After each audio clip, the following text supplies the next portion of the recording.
I thought I was 20 weeks with one, and we were going in for our like anatomy scan to make sure everything was okay and find out the sex and everything. And then so she like glides the wand over my stomach, and I see 2 globes, and I'm like, is that a butt? There's no extra stuff there, so it's probably a girl. So I'm like, oh, it's a girl. And she's like, honey, no, that's 2 heads. You're having twins. And like, I just completely, totally lost it. Like, you can never imagine the amount of shock. I'll never be that shocked again. Even if I have twins again, like, I'll never be that shocked ever again. But I was just laughing in the corner because it just was, I don't know why, it was just comical to me at the moment. It was like almost hysteria. I was like, you're kidding me.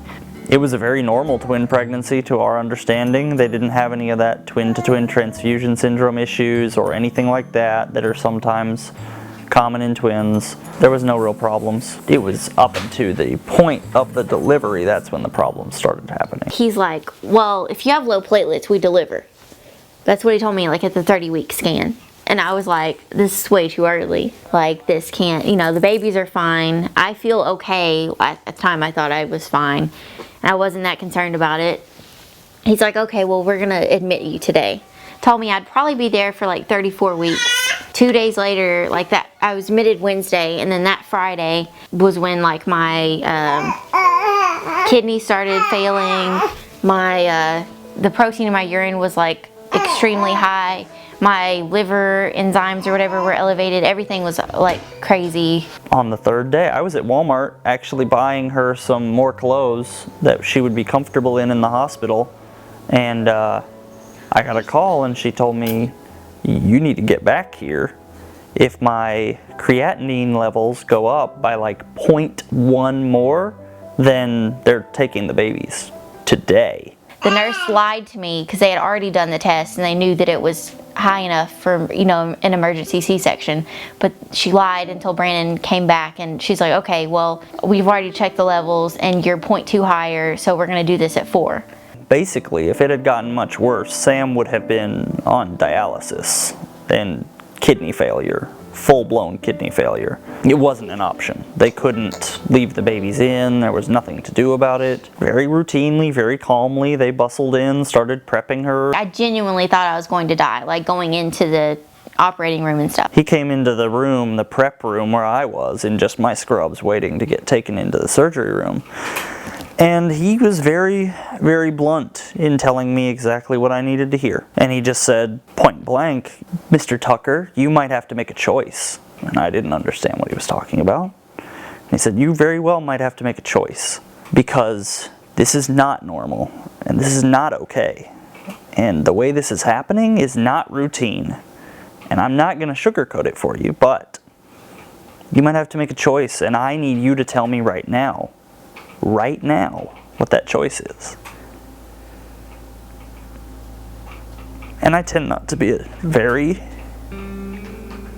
emotional person. I try not to, you know, there's something expected of men in these situations. You have to be strong for your family and for your wife. That's when it all fell down. That's when it all broke apart for me. That's when it all became very real.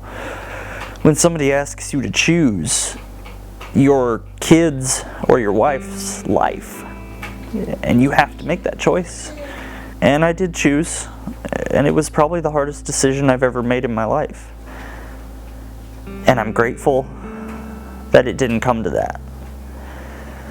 But that brought to the forefront for me how sincerely in danger we really were. I remember everything very vividly, how quickly it was all over.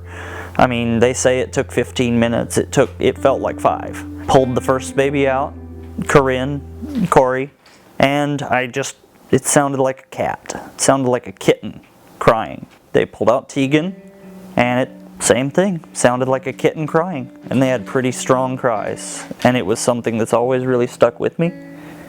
And how I really knew they were going to be tough. How they were going to be fighters. And that kind of made me feel like it was going to be okay. Having kids in the NICU, like, it's nothing compares to like seeing your baby like being sorry. It's okay. Being like stuck with needles, and you know, it was terrible. It could have been so much worse. The hospital I was at, Center Point, that was the best place we could have been. It's really hard to talk about still. Like, obviously I'm not over it. Like, when I look back at pictures now, like, I don't remember them being all hooked up and stuff like that, you know? But it's amazing to me now, like, how many wires and how much stuff basically, like, kept them alive for 5 weeks. They're constantly laughing. They're crazy. They're just normal babies. It feels really good to, like, be here, and, like, the babies are okay, and I'm okay, and Braden's got a good job, and it's so much better. It was something that we had to all overcome. Like, it's very hard to describe what it was.